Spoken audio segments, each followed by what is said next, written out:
between the end of the Old Testament and the beginning of the New Testament, which would have been Matthew, there was 400 years of silence. God wasn't speaking. And then all of a sudden, Jesus shows up, and it's just kind of rapid-fire conversation, I believe, that God's having with us. But today what we're going to look at is that when God broke his silence, Jesus illustrates really what kingdom living should look like. What does it look like to live for a different king in a different kingdom, even though we're here in residence on this earth, right now? As we live as what people call between the already of our salvation, but the not yet of us being with him for eternity. How do we live in that? And so I have to be honest, I got to throw out a warning. It could be very easy for us to become very critical today as we look at this passage, especially if we emphasize the wrong parts of the story. And I think sometimes we fall into that, where we put the emphasis on the wrong place. God has something different that he wants to speak to us, but we emphasize the wrong thing. Especially today when we realize that Jesus just illustrated last week and the week before how the last should be first and the first should be last. And then we come to today's passage, which is like, okay, guys, you weren't even listening. Do you guys ever listen to Jesus? That's kind of what I'm picturing in my head. And so it would be very easy for us to look at those guys instead of looking at Jesus. And the fear I have is if we do that, if we look at, the disciples and the mom in the story, that we won't see Jesus and what he really wants to reveal to us today. Yes, as we look at the disciples, as he just talked to them about how he was to be crucified and on the third day raised from the dead, it can get frustrating. But yet, today, as the disciples are jockeying for position when it comes to the kingdom of God, we're going to look more at what Jesus illustrates for us on how we are to live differently for a different king and a different kingdom in this world. Hebrews 10:7 is just a beautiful reminder for us. It says, "Then I said, behold, I have come. In the volume of the book it is written of me, to do your will, O God." So the writer of Hebrews reminds us what was written in the book of Psalms, that the entirety of the Bible was written about Jesus. And that we should see Jesus, we should look to Jesus, we should focus on Jesus, we should learn from him, we should want to be with him, we should want to be like him, we should want to do what he does. And so today, let's see what we can learn from Jesus. And the first thing that we're going to see, really in verses 20 through 23 in chapter 20 of Matthew, is that Jesus was submitted to the Father. And, I was this morning, as I was kind of going over everything, I read my own heading, and it just kind of hit me. For me, I don't understand that.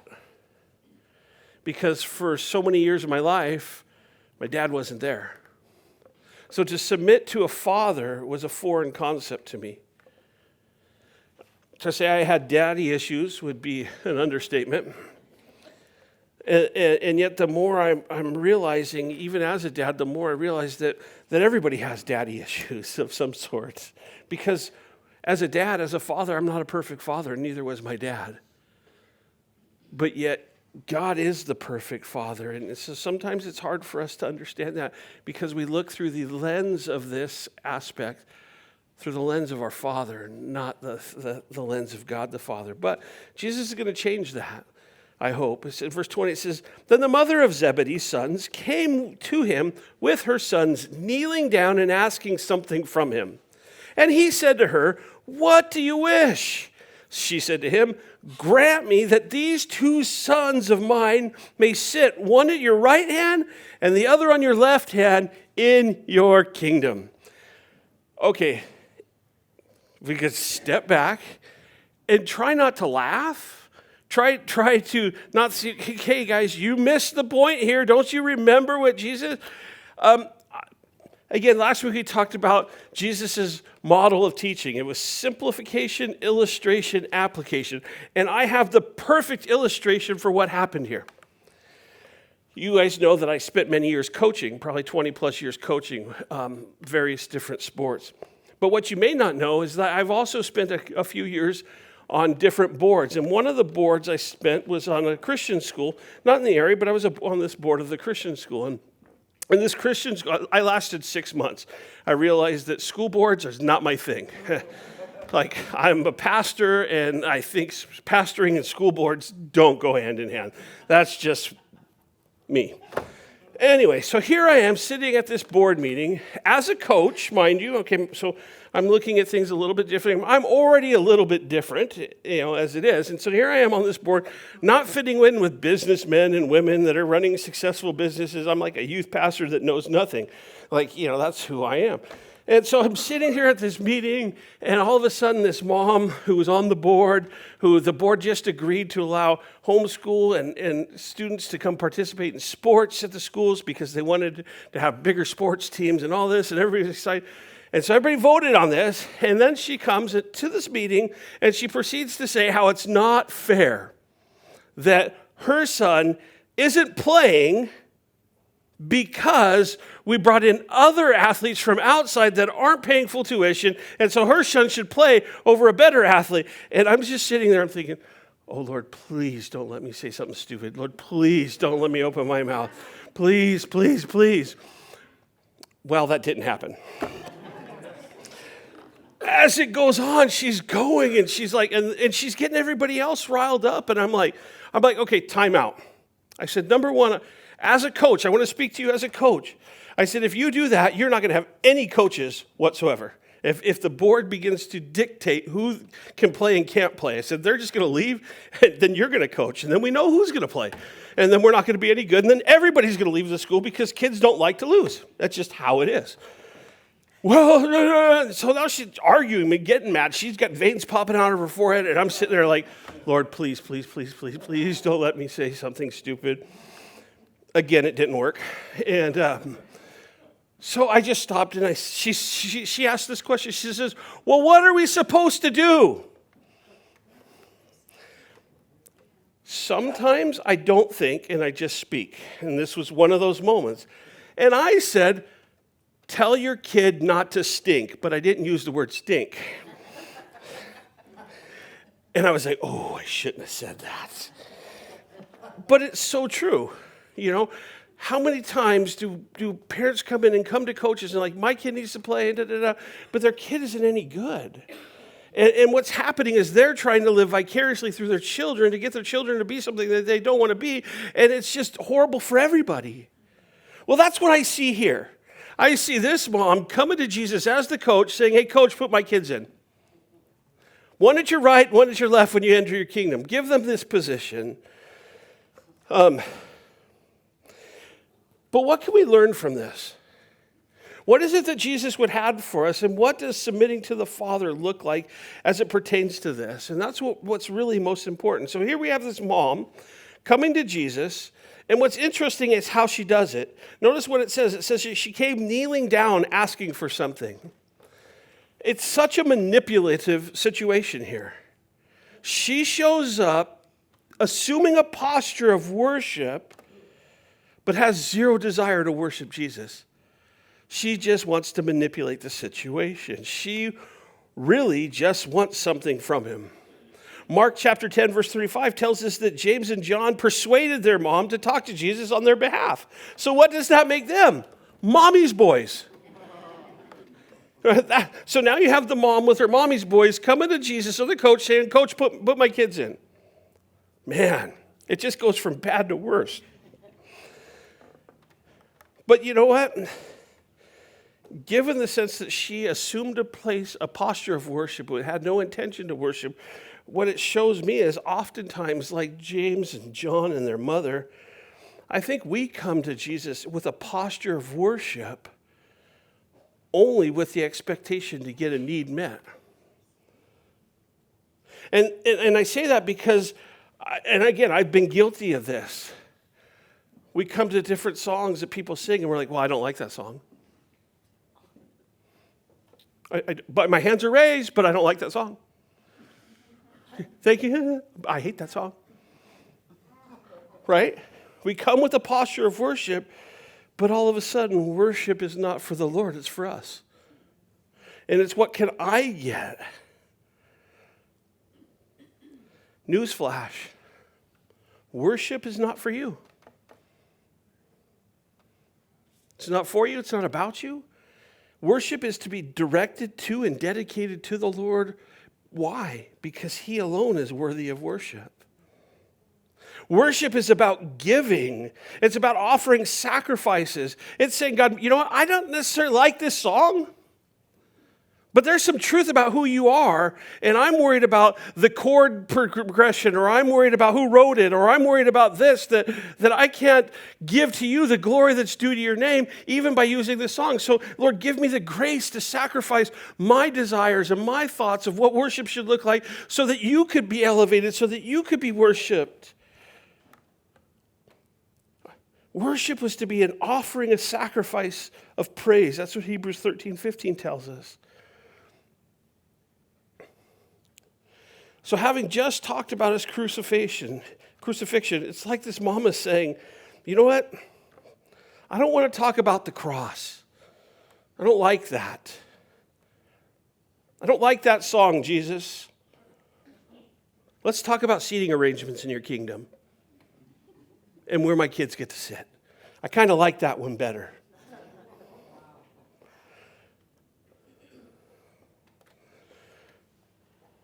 Why did she talk about the right hand and the left hand specifically? Back in that day, the right hand spoke of a position of power, and the left hand, a place of prominence. So really what she's asking is, when you enter your kingdom, may one of my sons be in that position of power and the other one be in a position of prominence, so everybody could look at them and look how good of a job I did. You know what I'm finding as a parent? Your kids will really disappoint you at times because they don't always do what you want them to do. And you don't believe me? Just watch a 2-year-old. We talk about, I watch the preschoolers. I'm watching these ladies. It's like herding cats. You ever tried to do that? It's nuts. And let alone didn't try to teach them something. Like preschool teachers, man, that's where it's at. If you're a preschool teacher, hats off to you. You are like you and Mother Teresa, like hand in hand. Like seriously, what you guys are doing. And I say that because, and you're probably thinking, well, that's a bit extreme. But you know what they're doing is they're meeting these kids at a vulnerable moment, and they're developing their little minds. And sometimes it's tough. Sometimes it's hard. If you're a mom with little kids, man, my hat goes off to you. I couldn't do it. I don't like little kids. They scare me. I literally have to carry suckers in my pocket. And what I do, I pull them out of kids' ears. Why? So they like me. So you'll see it after church. I'm going to have like 5 kids. Hey, do I have anything in my ear? And you'll be like, that's weird. Yeah, you guys, hold on. They pulled out my pocket. Man. Anyway, but it goes on, verse 22. But Jesus answered and said, do you know what you ask? I love Jesus' response. Do you know what you're asking? And then he goes on, are you able to drink the cup that I am about to drink and be baptized with the baptism that I am about to be baptized with? They said to him, we are. I don't even think there was a hesitation. I don't even think Jesus got the question all the way out before they were answering it. Yeah, we can do it. Mm-hmm. Yep. Power, I want power. I want this prominence. Yep, I can do it. Mm-hmm. Better believe it. I'm willing. Mom's like, sure, take them. That's what we want. And then he said to them, or they said to him, we are able. So he said to them, you will indeed drink my cup and be baptized with the baptism that I am baptized with. But to sit at my right hand or on my left is not mine to give, but it is for those whom it is prepared by my Father. I think we should underline that. I can't do it, but it's for those who are prepared, who it's prepared for by my Father. That place, the right hand and the left, God has specific spots for some people there. You see, Jesus answered them, hey, are you able? To which they answered yes. Partly because they didn't think it through. They could only see what they wanted. I believe that they thought they were able to because Jesus was asking them the question. Like, why would he ask me the question if we wouldn't be able to do it?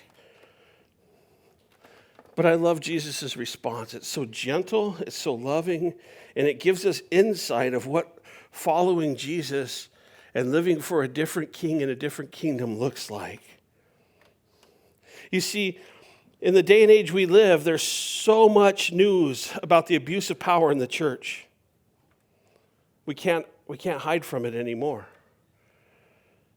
But what can we learn from Jesus, and what do we need to learn from Jesus today in light of where we live? You see, what Jesus shows us is how to respond and how we should live as leaders in a church, as people in the world, as for a different king in a different kingdom. And the first thing he shows us is that we need to be under authority. We need to place ourselves under authority. Even Jesus, who created the entire universe, put himself under authority. He said, there's things that I can't do. Well, wait a minute, Jesus, you just created everything. What can't you do? And we ask, well, can he create a rock so big you can't lift it? And Jesus is like, that's not it. I can't go above the will of my Father. That's what Jesus says that he can't do. Even if he wanted to, he couldn't. Even if he wanted to give James and John that position, it wasn't his to give, it was the Father's. And Jesus was submitted to the Father's will, even here on earth. To simplify it, by asking if you are able to, Jesus was saying to them, really, do you know what you're asking? I think Jesus was hoping that they would stop, take a step back, take a deep breath and say, what is it that I'm really asking here? Again, I hate to say it, but far too often I respond the same way they do without thinking when it comes to the questions that Jesus asked me. Are you able to? Yep, definitely.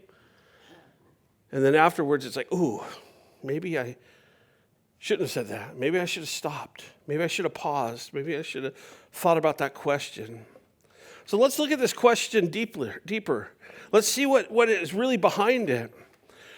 We know because we have the luxury of being able to look back.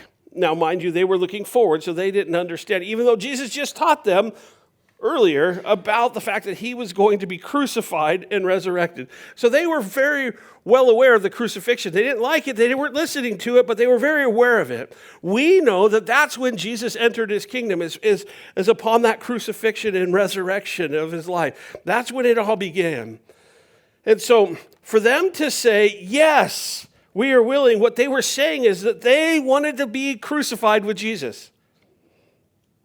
Think about it. Fast forward. There they are. John and his mom and Mary were there at the foot of the cross when Jesus was being crucified.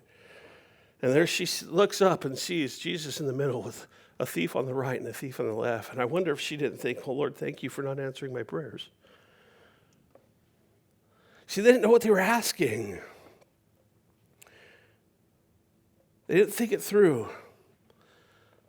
But were they able to be crucified next to Jesus? Sure. They could have. They could have willingly said, here, we'll take their place. Take my life. But how do you hear Jesus' response to him? We could hear it, are you able to? Or we should hear it more like, with a broken heart, are you really able to do what you're asking? Are you really able to do that? We should hear it with love, not condemnation. Now let's take it a step further. What would the ramifications of them getting what they wanted be? Well, we have to play it out. There would be a thief on the cross that wouldn't have been saved that day. Had they got what they wanted, a guy who needed to be saved wouldn't have been saved on that day. I'm not saying he would have never been saved, but not on that day. You see, a life submitted to the Father is a life that cares for people over their desires and their comforts and their wants. So to live for a different king and a different kingdom, we must, like Jesus, submit ourselves to the Father and slow down. And say, God, what is it that you have for me? God, what are you doing in my life, and how can I join you? I would love to be at your right and your left hand, but God, if that's not what you got for me, not my will, your will be done. But make me content with what you have for me. Give me the faith to follow you in the circumstances and the life situations that I find myself in. Let me trust and put myself under the Father's authority because I know he knows what's best for me. The second thing that we learn is that Jesus models service. He shows us what service looks like in verses 24 through 28. It says, and when the 10 heard it, they were greatly displeased with the two brothers.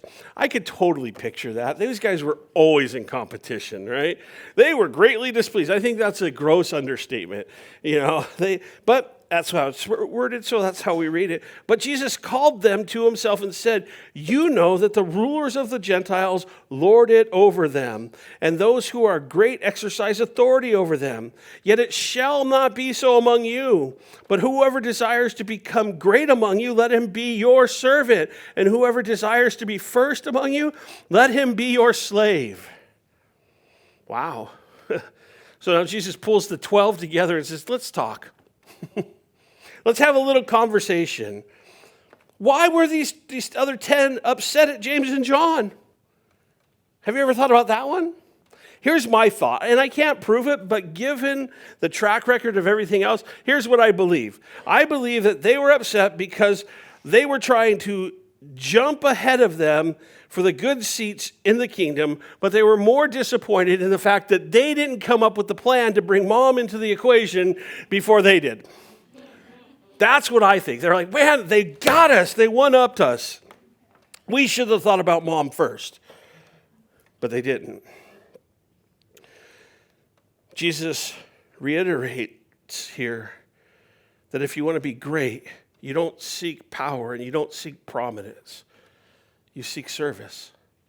You look for opportunities to serve people. You look for opportunities to lay your life down just like Jesus did. You look for opportunities to speak the truth in love, but do it in a way that's totally countercultural. But I hate to say it, we don't see this modeled very well in the church today. The church today, the modern church, looks to the world for both its substance and its style. And you want to argue with me, we can argue, but I can show you email after email after email of the things I get of what we should do. I get emails on how to grow our church to 3,000 people. We only have 3,820 people in Angels Camp. How are we going to get 3,000 people here? I've started, when I get those, I email them back, false advertisement. Beep, send. That's all I say. There's just no way.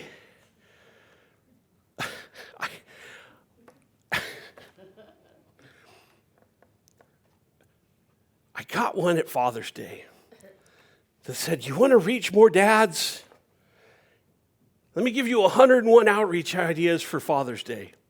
You want to know what number one was? Have a root beer pong competition after church.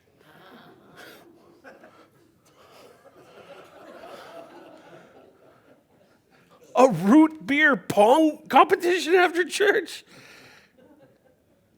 Now, I don't drink. I've been drunk once, and that was an accident. I was 8 years old. I can tell you the story if you want to hear it, but it was total accident. I don't drink. I've never drank. I just, it wasn't my thing. I was infected by alcoholism. My brothers, on the other hand, they used to, I've been around people that drink. Let's just put it that way.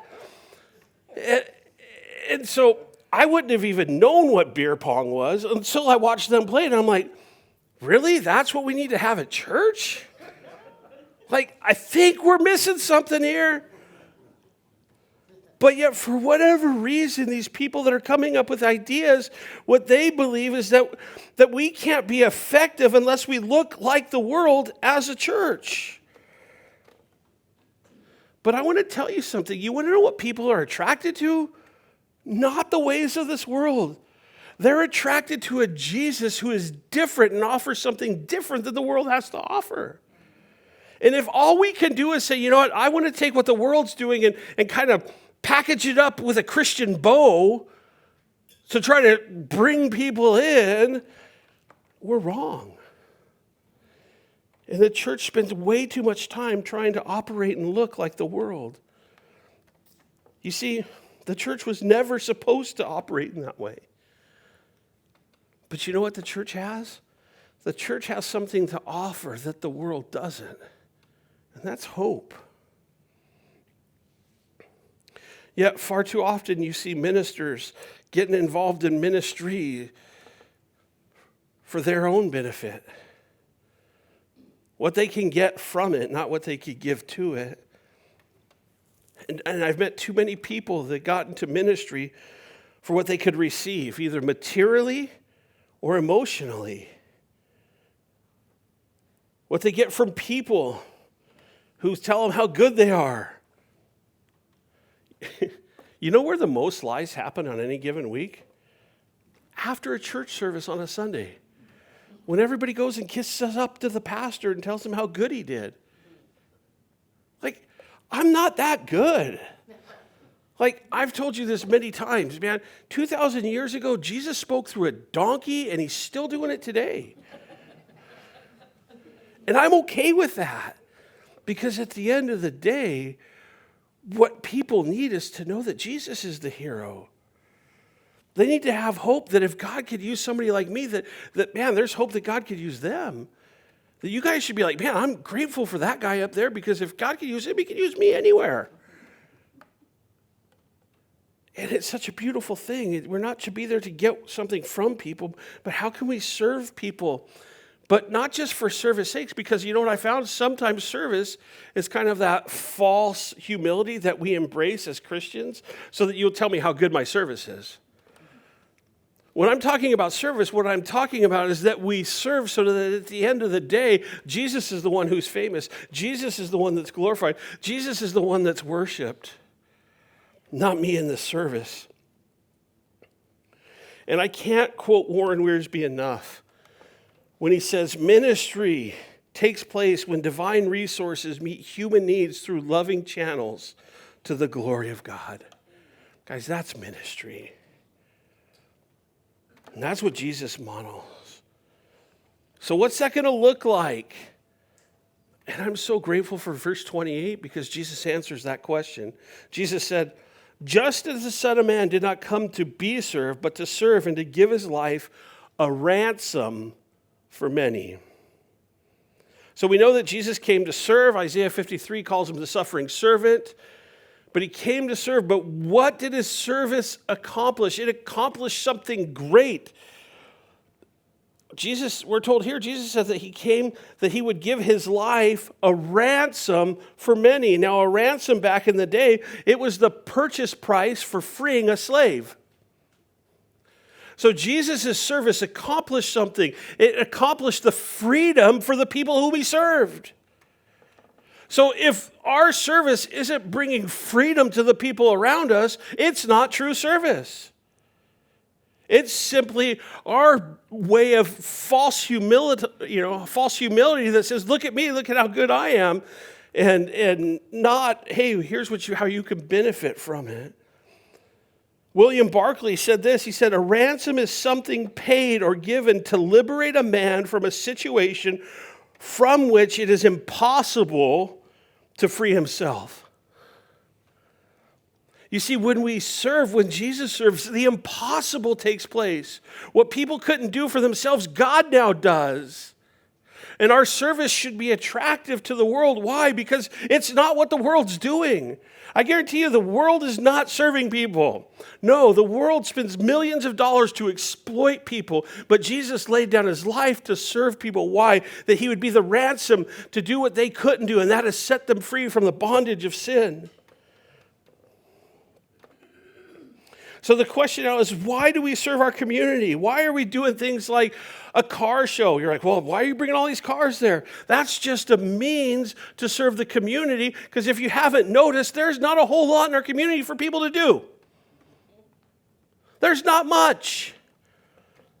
So we bring something for them to do so that they can meet us, so that we could do what? So that we could serve them. Not so that they would say, oh, look at how great you are and how wonderful you are. No. So that they could then meet with Jesus, and Jesus could do for them what they couldn't do for themselves, and that is to set them free. So that Jesus could do the impossible in their lives. We do it so Jesus, our servant king, who is submitted to the Father, can be glorified, so that Jesus can be the ransom and pay the price. But I have one question I want to ask you before we move on. Are you facing an impossible situation today?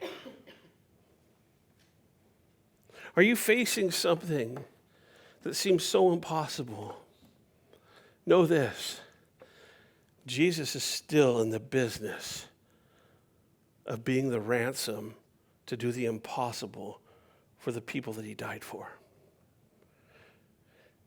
And I bet you can name something impossible in your life. Maybe it's something you're hoping for, something you're longing for. Maybe it's for somebody in your life that God would meet them, or maybe it's you yourself are dealing with issues. And what I love about Jesus is he doesn't stop here, but he gives us hope on how he does the impossible. And that's in verses 29 through 34, where we see that Jesus had a merciful touch. In verse 29, now as they went out of Jericho, a great multitude followed him. And behold, 2 blind men sitting by the road, when they heard that Jesus was passing by, cried out, saying, "Have mercy on us, O Lord, Son of David." Then the multitude warned them that they should be quiet. And they cried out all the more, saying, "Have mercy on us, Lord, Son of David." So now Jesus brings our attention to 2 blind men in Jericho. Now Jericho was a desert oasis located 15 miles from Jerusalem. In Jericho, there was a certain bush that grew, which people believed had a medicinal value for the treating of blindness. And therefore, in Jericho, there was a large population of blind people who literally had an impossible situation, wouldn't you say? Hopeless, wondering if they would ever see. Upon his arrival, Jesus was met by 2 blind men who were crying out to him. The Greek word translated for cry out here is krazo, and it's a word that refers to the cry of a woman in childbirth. Any guy ever seen that? I've seen it twice. Don't ever want to see it again. Like, talk about feeling uncomfortable. That doesn't look good. Crying out, these 2 blind guys. So to say they would be desperate would be an understatement, but they were desperate. But what were they desperate for? What was it that they wanted? Why were they crying out to Jesus? And what these 2 blind guys show us is though they had no eyesight, they had an amazing insight of what they needed. What were they seeking? They were seeking mercy.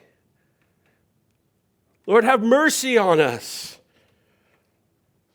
Talk about a contrast to the 2 disciples and their mom. These 2 men knew that Jesus was a compassionate man. These 2 men, in crying out, were saying, we're willing to trust in your love. These 2 men weren't necessarily looking for sight, but they were looking for mercy, maybe hoping that mercy would look like gaining their sight. But they knew that if God wasn't merciful, it didn't matter if they got their sight or not. Because their sight wasn't their biggest need. Their need for mercy was. Their need for God to intervene in their impossible situation was what they needed. And if that meant removing whatever caused their blindness and restoring their sight, they were okay with that. Or if it meant that God would give them the ability to deal with the blindness, they were okay with that too. And they knew that God's mercy would offer the answer to both. There's a reason we're told that God's mercies are new every morning. because we need them to be. These guys, they hoped for mercy in whatever way it looked. And you know what's interesting to me? Is the crowd's response. Be quiet. Stop talking. Who are you to think that the God of the universe, or who are you to think that this Jewish rabbi would want to waste his time on you, a blind guy? Why are you blind anyway? We don't know how they got blind. We don't know if they were blind from birth or something happened for them to become blind. But we know that people were talking about their blindness. Where people were talking about their impossible situation. And when they were making noise, people were telling them to be quiet. Well, I want to tell you something. I'm so grateful for their request for mercy,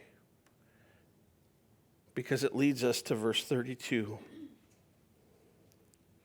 Verse 32 says this: so Jesus stood still. Stop for a moment. Let that sink in. Jesus stood still. He was on his way to Jerusalem. He had plans. He had stuff he needed to accomplish. But on this moment, at this instant, at these two men's plea for mercy, Jesus stood still, showing that he cared about them.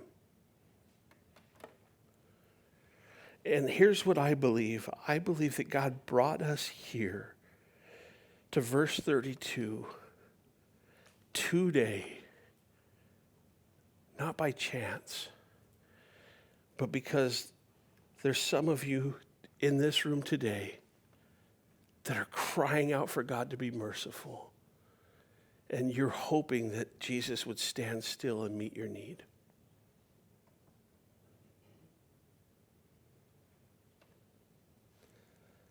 So I want to stop for a moment. And I want to pray for whatever impossible situation you may be facing, that today you would meet with Jesus, who is standing still at this moment. I mean, let's put it this way. Right now, here's what I believe: that everything else in this world is stopping so Jesus can meet with you. So Jesus, we just thank you that you are still standing still, that you take time to stop whatever you were doing to listen to our cries for mercy. And God, we admit that there's impossible situations that apart from your mercy, we're never going to be able to handle.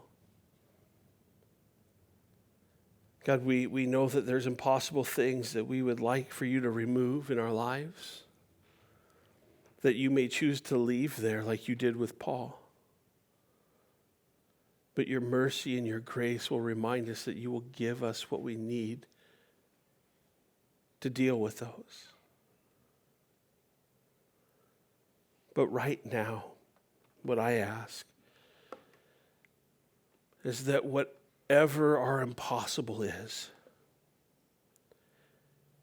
as you are standing still, we would present it to you in exchange for your mercy, so that you could do what you need to do in our lives today. And so we thank you for standing still. We thank you for loving us. And we thank you for meeting us here. And we ask that you would fulfill and that you would ransom our impossible, that you would meet us here today. And we pray this in Jesus' name. Amen. So Jesus stood still, and he called them and said, "What do you want me to do for you?" They said to him, "Lord, that our eyes may be open." So Jesus had compassion and touched their eyes, and immediately their eyes received sight, and they followed him. You know, Jesus healed many blind people, and he did it in different ways. Here, that he touched them. There was the one guy where he spit on the ground and made mud and put it in his eye. I'm like, kind of weird, but hey, he healed the blind. Yet, as people told them to be quiet, we're told that Jesus stood still, because nothing could stop Jesus in this moment. Not even his journey to Jerusalem could stop him that day from standing still to answer a plea for mercy. And what we see is this: Jesus served them in such a way that he took time to care for the two men in the midst of a huge crowd. Jesus took the time to heal them, but Jesus also took the time to ask a question. He asked them, what do you want me to do? You see, what Jesus didn't do is assume that he knew what they wanted. He valued them so much that he was willing to ask them a question. And I think one of the things that we do far too often is we assume we know the answer to what everybody wants. Newsflash, you don't. I don't even know what I want half the time, let alone what other people want. But man, we're really good at trying to answer the questions that nobody's asking. But Jesus shows us that stopping and asking the right question is important. We like to quote things like James 4:2 that says, well, you don't have because you don't ask, or you need to ask for more stuff. Really? What was Jesus doing here by stopping and asking the question? In doing so, Jesus asked the question with full knowledge that these guys were blind. And it would have been safe for him to assume that they wanted their sight, and he would have been right. But what Jesus knew is that what they needed and what they wanted is kind of maybe sometimes different than what God still wants from us and what God wants to do for us. You see, in asking the question, what Jesus was doing was giving them an opportunity to express their faith and their trust in him as God. Inviting them to take a step of faith. He knew what they needed and he knew what they wanted. But he also knew what God wanted to do. You see, what Jesus wants us is to face our impossible and surrender it to him. So what does that look like for you? Not only were these guys healed, but they also followed the one who did great things for them. They followed Jesus. He became their king. He stopped, he asked, and he touched. And they followed. You see, people don't care how much you know until they know how much you care. You could win Bible trivia, but they don't care. But if you love them, man, that's going to speak volumes.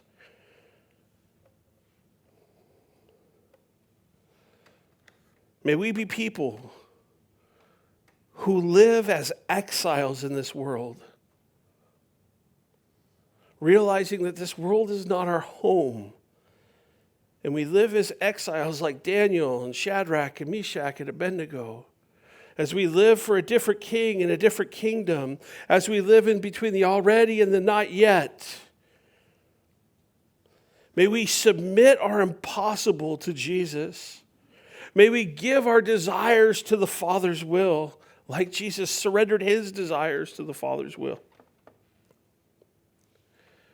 But may we also be a people who stop to love and serve people.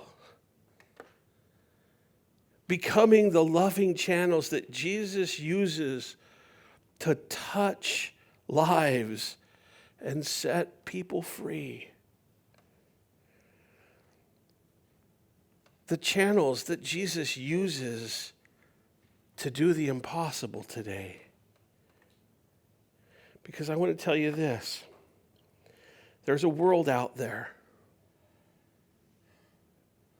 that's tired of being exploited, that's tired of being told to be quiet, that's tired to be told that, you know what, Jesus doesn't have time for you.